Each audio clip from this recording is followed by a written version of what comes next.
I wasn't expecting it, but at least she had the decency to confront me and not screw around until I caught her. I really didn't know what to say. Was I mad? Yes. Was I confused? Yes. Was I going to try and stop her? No way. George, I am not being unreasonable. Go see a lawyer if you feel it is necessary. The only thing that I am asking for is that you continue to pay for the kids' college education. Other than that, I want nothing but my clothing and jewelry. I just sat there holding the petition for divorce in my hands. I hadn't opened it or even looked at it. What was the point? Linda had already removed her belongings from the house, and I hadn't even noticed. I wasn't saying anything, but she insisted on yakking away. She did that when she was nervous. She was trying her best to look calm and in control, but the steady stream of words flowing from her mouth betrayed her. I stared at the papers and smiled to myself. I think she noticed and started talking faster. As I stood up, I tossed the envelope on the coffee table. Just get out. I got the message. Goodbye. At least she shut up. She stammered a little as I walked to the kitchen to get a cold beer. Instead of finishing what she was going to say, my wife turned and walked out of the front door for the last time. 10 minutes later, as I was on the second bottle, I glanced at the package she left. It was simple and clean, as she said. She also included a power of attorney so that I could sell the house. We had just taken out a second mortgage to pay the college tuition for our 2 sons, Robert and Glenn. If I sold the house now, I wouldn't even make enough profit to pay for the realtor's commission. So what was it that brought 20 years of marriage to a screeching halt? An old flame, Cameron Wright, was her first. Linda and Cameron were a steady couple for years before I even met her. She mentioned him often in the past, and a few of our mutual friends made comments about him over the years. I ignored it. He was an old boyfriend. So what? I know now that it was more than that. I must have been sitting for a long while because I noticed that the room started to get dark. I knocked over 3 empties as I reached over to click on the end table lamp. Then the doorbell rang. Damn it. Now what? I was talking to myself. George, I just found out what she did. Billy said I should come over and see if you were okay. It was Linda's sister, Grace. I always liked Grace. In fact, I liked her better than I liked Linda. I must have had too much to drink and I wasn't thinking straight. Billy was my best friend. I should have my ass kicked for even thinking about his wife that way. I shook my head as if I had water in my ears in a vain attempt to straighten out my logic senses. Grace took me by the arm and let me out to the kitchen. I resisted a little because she seemed to be treating me like an invalid. I didn't need any damn help. The fluorescent lighting hurt my eyes, but I just squinted it away. How many beers did I have? I got about half of the coffee down before I realized that Grace was not saying anything. Feeling better now, George. Can we talk now? Give me a minute. I have to take a leak. By the time I got back, she had topped off the cup.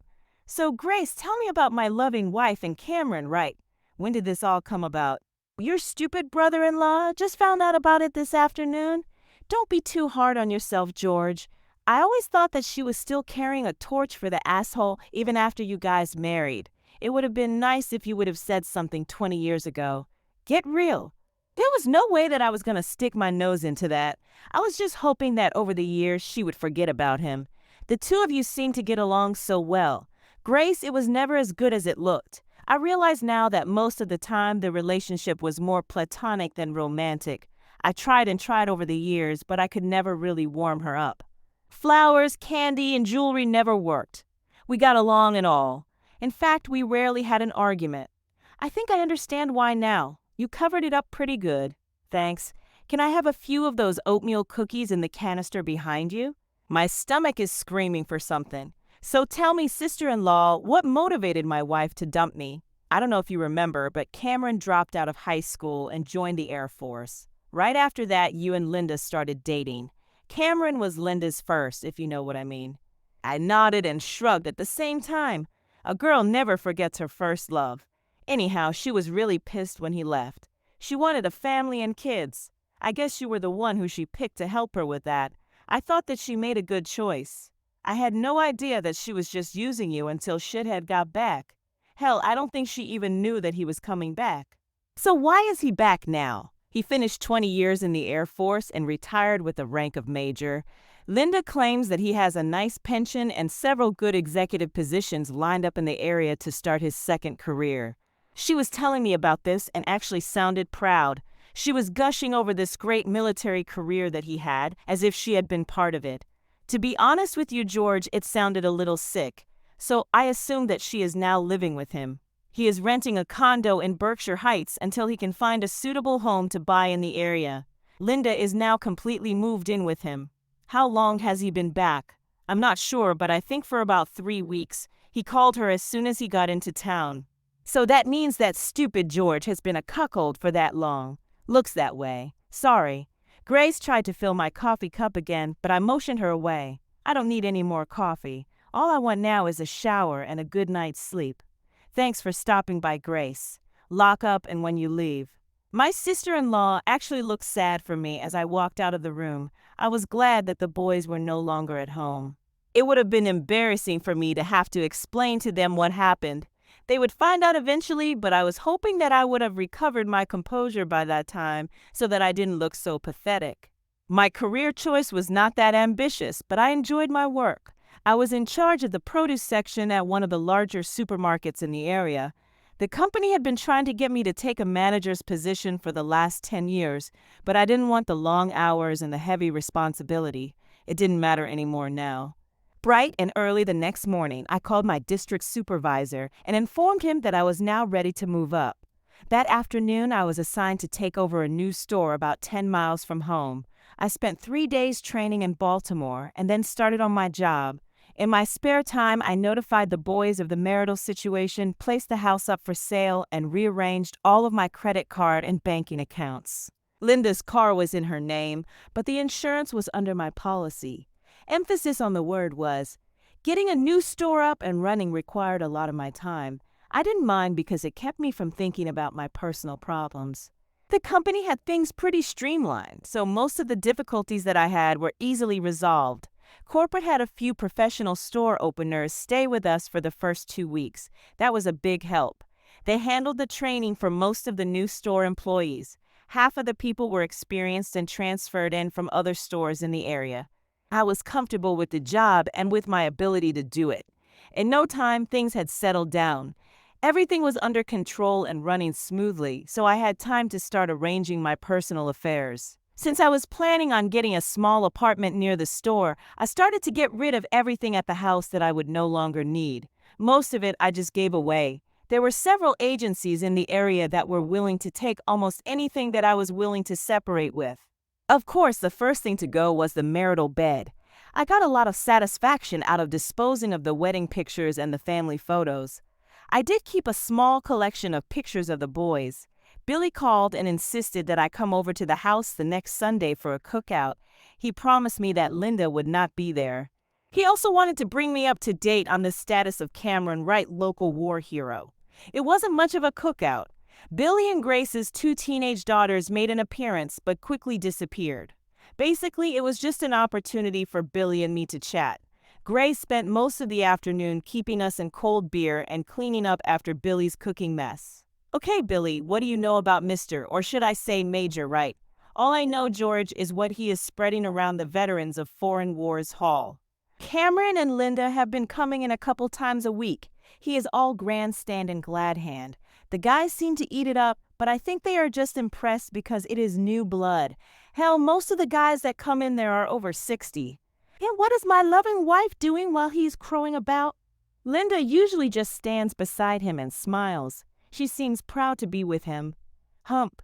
She never acted that way when we were out together. Hell, George. You ain't no big war hero. Billy couldn't help laughing when he said it, but I didn't find it funny. George, he wears a baseball cap with that major insignia embroidered on the front of it. He even has a tag on the front of his car with that gold oak leaf. He is doing his best to impress everyone that he was a ranking officer. Something didn't feel right about Major Wright. I finished a beer just as Grace arrived with a couple of fresh ones. Billy Cameron never even finished high school. How did he get to be an officer? If I remember correctly, they did away with that old Mustang program years ago to get a commission. Nowadays, you have to have a degree. How did that son of a bitch get a college degree when he wasn't even smart enough to get a high school diploma? Good point. I don't have an answer. Did he actually join the VFW? Yes, he joined the first week he was back. Can you get a copy of his application for membership? No problem. Why? I just want to check a few things out. I'll have it for you next week. Well, about this time, Grace came out and told us to lighten up the conversation so she could be included. I don't remember what we ended up talking about, but a few hours later I went home with a devious smile on my face. Things started out fine the next week. The paperwork for the divorce was started. I had 3 serious people looking at the house, and the realtor was optimistic. Everything was running smoothly at work until Thursday. She was waiting for me in my office when I arrived. Maria Sanchez was the supervisor on my midnight to 8 stocking crew. Maria was promoted and transferred to the new store from across town. All that I knew about her was that she was a hard worker. Everyone agreed that she deserved the promotion and the raise that came with it. If I lost Maria, I would have a small problem that I didn't want to deal with. Getting people to work the graveyard shift is difficult, and getting good ones was nearly impossible. I hope you are not here to complain about something, Mrs. Sanchez. She smiled, but seemed a little nervous. Not really a complaint, Mr. Templeton, but I need some help. Go ahead. I'll do what I can. I have 2 sons, ages 15 and 16. They both have part-time jobs after school.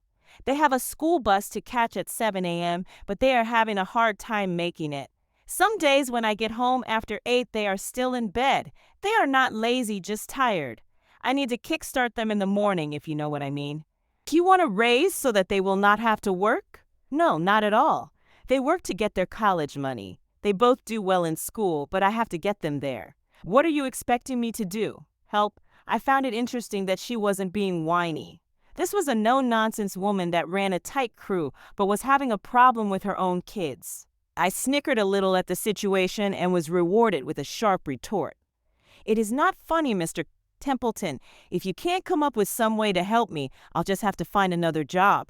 It is funny, Mrs. Sanchez. You supervise a group of people at night who would take every chance to screw off if they could. They don't because they work for you, and you would not put up with it. How is it that you let 2 young boys take advantage of you? Where is their father when all of this is happening? I really pissed her off now. She started to get up with fire in her eyes. For a second I was afraid that I might have lost her. You are an arrogant bastard, Mr. Templeton. Everyone said that you were smart and fair. It looks like they were wrong. I didn't come here to be insulted. Calm down and sit down. I have a possible solution. She sat back down, but did not look too happy about it. I am going to change your working shift. You will start at 11. That will give you time to get your inventory lineup ready for the night crew when they arrive at 12. You will work until 6 when the first of the day shift supervisors arrive. He will take over the tail end of your shift. You will get to go home in plenty of time to get your boys off to school and maybe even make them breakfast. That is good except for one little problem. I need at least 38 scheduled hours in order to keep my health insurance. I can't afford to lose my insurance. She was right, but I wasn't done yet. Do you go to church, Mrs. Sanchez? Damn it, there you go again. You really know how to piss a person off. What the hell does my church attendance habits have to do with my job? You sure are hot at it, Mrs. Sanchez. I would appreciate it if you would calm down a little until I am done and stop calling me Mrs. Sanchez. I am not married. I guess you have a smart-ass remark to say about that also. I was starting to get exasperated with the woman. I sighed and leaned back in my chair and immediately fell over backwards. For a moment, I was just looking at the ceiling. I was amazed at how cheap the light fixtures looked. I heard her giggle as she looked over the top of my desk. I was on my back like a little frog as she was softly laughing at me. Her hand went in her mouth to cover up her smile. Sorry. I was embarrassed at my clumsiness and she was amused at it.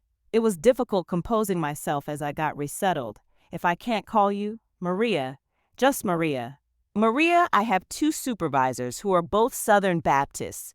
Neither one of them will work on Sunday mornings, so I end up having to. I want you to work 6 to noon on Sunday. That will get you the extra hours, but that is unimportant anyhow. It is important to me. You pay extra for the family plan health insurance. Is that right? Yes. For $1.80 a month, both of my boys are also covered. Maria, I am going to make you salaried. That means that your boys will automatically be covered on your insurance. It also means that you will get another small raise.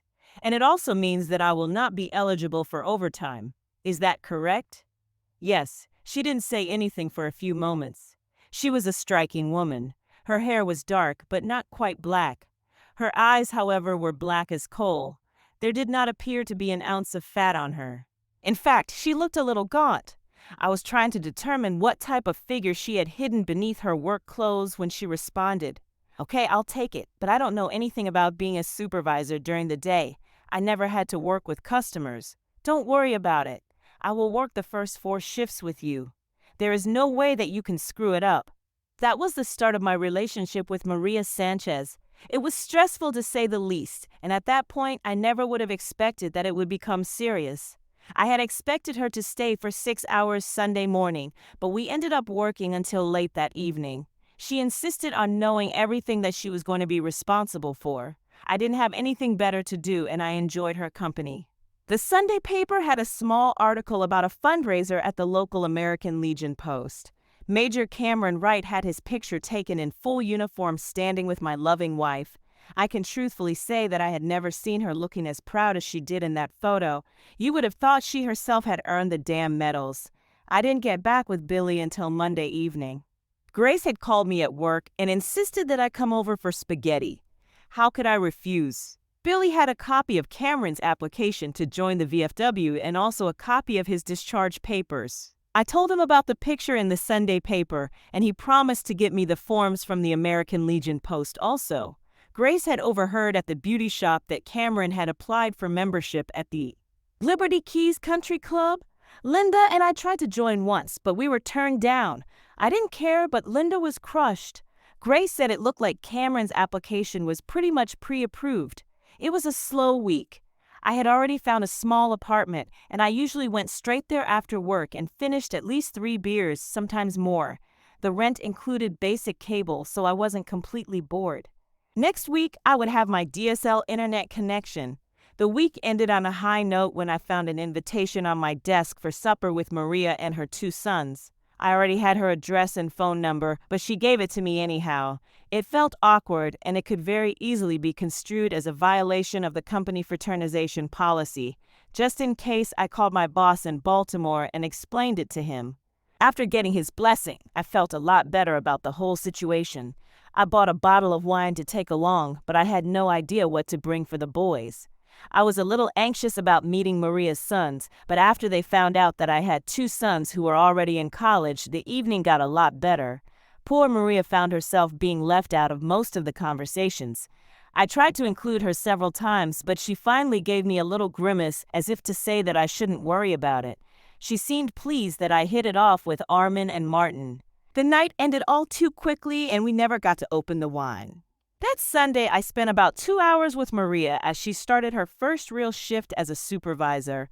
I got the feeling that she was anxious to see me go so that she could fly solo. It was a good sign as far as I was concerned. She promised to call me if she had any problems. She also asked me to come by for supper that evening. Armin and Martin mysteriously disappeared after supper, leaving Maria and me alone. I helped her clean up the dinner dishes, and we finally got to open out that bottle of wine. The conversation was awkward at first. With the exception of supper on Friday, everything between Maria and I had been strictly on a professional level. She looked a little dejected when I explained to her that our relationship could cause problems, but quickly mentioned that she felt confident that it was a minor thing that I would have no difficulty solving. Although I didn't bring it up, Maria must have felt some necessity to explain her marital status. She had been living with the boy's father in Tucson, and one day he just disappeared. She stayed there for 3 years, but he never returned. Her brother was working in the Philadelphia area as a bricklayer and convinced her to move in with him and his family. Eventually, she got a place of her own and has been working ever since to make things better for the boys. She had never married. Just as I finished my tale of marital woe, the wine bottle was empty. Even though the conversational subject sucked, I still enjoyed my time with Maria. We had stretched the evening out over several hours, so the wine consumption was not a problem when it came time for me to drive home. Things were pretty normal for several days, both at work and in my private life. Billy came to see me one evening with the information from the American Legion post. We finished a few beers and tried to figure out what to do now that we had all the background stuff. A few beers turned out to be a few too many, and Grace ended up coming over to pick up her drunken husband. I was late for work the next morning, but nobody complained since I was the boss and I was usually early. Friday morning brought another unexpected surprise.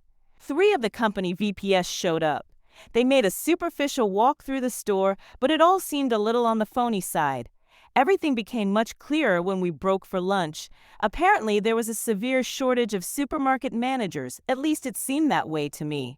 Before the meal was over, I had been offered a position as a regional supervisor in charge of 6 stores within a 30-mile radius. The salary and benefits that went with the position were more than I could have ever imagined. Of course, I accepted. My second in command at the present store was also pleasantly surprised when I handed the entire operation over to him. I left him with only one request: don't mess with Maria. He gave me a wink and I smiled, indicating that we were on the same page. Maria was naturally unhappy to see me leave the store, but pleased that I got the promotion. I took her out for a nice supper, which I guess you could say was our first real date. The boys were tickled to give us the night out together. It was also the first time that I got to see her dressed up and fixed up. She was a stunner. She seemed to take my promotion a little better when I told her that I would still be working and living in the immediate area. On the other hand, she was not pleased to hear that I had to go to Baltimore for 2 weeks of training. I had Sunday lunch with Billy and Grace. We celebrated my good fortune, and I tried my best not to drink. I planned to make the short drive to Maryland that evening so that I would be fresh for my first day of training. Billy wanted to know what I had planned to do about Cameron and Linda. I told him that it would have to wait until I finished and got settled in my new position. Maria and I talked on the phone every day, sometimes twice. I felt like a teenager. She asked me all about the training, and I made her tell me what was going on at her end. I always asked her about the boys. She seemed to appreciate the fact that I had shown interest in them. My new job came with a bunch of responsibilities that I had not anticipated. Community involvement was important. I was expected to join as many civic and social organizations as possible, including the local country club. I smiled when I was informed that my position with a company would assure me acceptance just about anywhere that I applied. Life was good. I went home the first weekend and saw Maria twice. I got my first kiss but felt a little uncomfortable since I was technically still married. She questioned my uncertainty about the kiss and laughed a little at my explanation. She was teasing me a little, and I think that she enjoyed it. I know I did. The company rented a small office in one of the local business complexes and had it fully set up, including a secretary. They had done this before, and it showed. I was ready to start my full operation on the first day. On my desk, among other things, was my application for full membership at the Liberty Keys Country Club. All I had to do was sign it and pick up my membership card. I decided that would be the first order of business. I had on a new suit and was driving my new company car. Everything was great as I strutted into the club lobby until I saw Linda. She was standing with a few other ladies dressed in a cute little tennis outfit. I didn't even know that she played tennis. All of a sudden, the hurt and humiliation of what she had done to me came back. I lost my swagger and self-confidence just by seeing her. Without being obvious, I tried to walk past the group. It worked fine until I heard one of the ladies say, "Isn't that your husband who just walked in?" I didn't turn. There was a little mumbling going on as I handed the attendant my application form. He disappeared into a back room as I stood waiting for something unpleasant to happen. I knew that it was coming. It would have been nice to have a clever quip prepared, but my mind was blank. "George, what are you doing here? This is for members only, you know. You are not going to try and join again, are you?" I really wanted to embarrass her in front of her new friends, but I could not bring myself to do it. "Hello, Linda. You were looking well. Nice outfit. Is it new? I didn't know that you played tennis." I was babbling. I wanted to be clever and witty, but it just wasn't there. The string of stupid statements was a good indication of how nervous I was. That in itself was embarrassing. "I am taking lessons, George. I always wanted to play tennis, but we could never afford it. All I could do was smile." "You really shouldn't be here, George. This is very uncomfortable for me. It is members only, you know." I was still smiling as the attendant returned to the counter. "Here you are, Mr. Templeton. Your membership card, locker key, and a copy of the club rules and regulations." "Welcome to Liberty Keys County Club, sir." I nodded a silent thank you to him and turned to walk away. Linda was standing there with a confused look on her face. I grinned and said nothing more as I walked back through the club lobby. I wanted to turn as I walked out the door to see what she was doing, but resisted the urge. I smiled all the way back to the office. I took Maria to the Red Lobster for supper that evening. I had no intention of gloating, but I got great pleasure in telling her about my meeting with Linda earlier. There was no wine with the meal because my guest had to be at work by 11. We had a few small giggles concerning that situation. Maria promised to join me at the club for a late lunch Sunday after she got off her shift. I found myself hoping that we would run into Cameron and Linda. The rest of the week went smoothly until Friday. Helen, my new secretary, who was by now aware of my marital problems, was grinning as I walked into the office. On my desk was the local newspaper, and on the front page was a picture of Cameron Wright in handcuffs being placed into a plain black car. Cameron had not realized that the American Legion posts check on their applicants to ensure that no undeserving veterans sneak in. He had indeed retired from the Air Force, however, it was as a technical sergeant, not a major. The fact that he wore medals that had never been awarded to him was going to cause him more grief. They called it stolen valor, and it was not taken lightly. I had a strange feeling that Cameron Wright was going to rapidly lose face in his own hometown. Helen brought me a cup of coffee and told me that it was okay to smile. That did get her a grin. About an hour later, I got a call from the realtor informing me that the house had been sold. Closing was scheduled in 2 weeks. Just when I thought things couldn't get any better, my final divorce papers arrived in the mail. Good old Cameron had pulled some strings with some of his new friends and got the paperwork pushed through quicker than normal.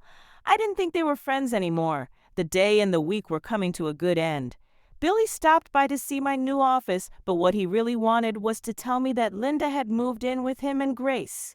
He hadn't been home yet, so the only information that he had was what he got over the phone when Grace called him. He wasn't happy about his new house guest, but he was tickled pink at what happened. Billy didn't give me any resistance when I took him down to the local corner bar to celebrate as long as I was buying. I called Maria at home before she left for work and gave her the good news. All of it. I think that she was as elated as I was. Billy came and got me out of bed Saturday. He was able to hold his liquor better than I was. We hit Shoney's for the breakfast buffet and some much-needed coffee. As we ate, I got an update on my ex-wife's situation. Her car had been repossessed. It seems that Cameron was more than willing to make the payments for Linda, but the checks were worthless. She never even knew it until they came and got it. Apparently, he took care of everything else the same way. I don't know how long he was expecting to get away with it, but he sure did snooker a lot of people before he got caught. Grace told Linda that she could stay for 1 week and 1 week only. Linda had no idea where she was going to go or what she was going to do. What little money she had when she left the marriage seemed to have disappeared also. Maria was fast asleep in bed by this time, but Armin and Martin were ready and willing to try out the Liberty Keys golf course. Maria was up when we got back to the house and gave us a good lecture about having fun without her. We ordered pizza and got a pay-for-view movie. Yes, life was good. Maria and I had a pleasant brunch at the county club Sunday morning. I was hoping to show her off in front of Linda and Cameron, but they never showed up. There were a few glances our way, and I noticed a few comments being made, but overall things were great. It was the first of many branches to come. Linda moved out of Billy and Grace's house before the end of the week to a small, furnished apartment. Grace and Linda kept in touch, but they were not as close as they had been, even though they were sisters. Robert and Glenn came home for our wedding 3 months later. They gave me a good teasing about my having to go out and get 2 new guys to replace them. The 4 boys hit it off, and that made Maria and I both happy. Robert and Glenn never mentioned Linda. I didn't purposely avoid speaking about her, but it just never seemed to come up. I don't know if they stopped to see her before they returned to school or not. Billy was my best man, but he was more of a witness than anything else since it was just a civil ceremony. Maria stopped working before the wedding. I insisted that Armin and Martin also quit so that they could concentrate on their studies. None of them complained. Although I didn't make any money on the sale of the old house, I was still able to buy a new one with no problem. 2 months after the wedding, Maria and I were Christmas shopping at Target when we saw Linda. She was working at the customer service counter in the front of the store, wearing the Target uniform, khaki pants, and a red shirt. It looked as if she had lost weight. She looked up and noticed that Maria and I were looking her way. We watched as she turned and went into the office behind the counter. It was not our intent to embarrass her. She had been through enough. Maria and I left the store and did our shopping elsewhere from then on. Cameron Wright just disappeared. After he was arrested and charged, they just took him away, and we never heard anything about him again. Robert and Glenn came home for Christmas at the new house. The big holiday surprise came when Linda arrived. Maria had invited her without telling me. It was an awkward situation for a few moments. At first I was annoyed, but then I realized that it was a very gracious and daring move on Maria's part. The confrontation was necessary for us all to have closure. I never forgave Linda for what she did, but just knowing that she was aware of what she lost made it better.